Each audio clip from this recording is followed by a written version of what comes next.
পঞ্চায়েত নির্বাচনে বুথ দখলের চেষ্টা কাটিগড়ায় ফুলবাড়ি তারিণীপুর জিপির ২ নম্বর ভোট গ্রহণ কেন্দ্রে সংঘটিত হয়েছে ঘটনাকে কেন্দ্র করে দুপক্ষের মারপিটে একাধিক ব্যক্তি আহত পর্যন্ত হয়েছেন। প্রায় ১ ঘন্টা এই কেন্দ্রে ভোট গ্রহণ বন্ধ রাখা হয়। পরে কড়া নিরাপত্তায় ফের ভোট গ্রহণ শুরু হয়। জোর করে কেন্দ্রে প্রবেশ করে বুথ দখলের চেষ্টা করে একটি পক্ষ। এরপরই শুরু হয় তুমুল মারপিট।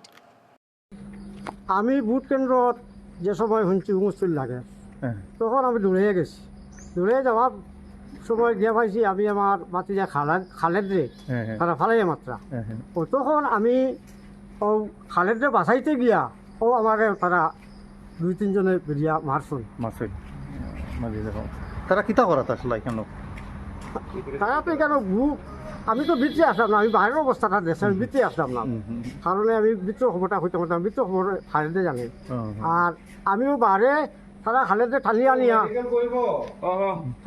যে সময় মাত্রা বা আমার সাবুরি আমার শশার ভাই তারা যে সময় মাত্রা ওই তখন তারা রক্ষা করতে গিয়ে আমারে মারছে।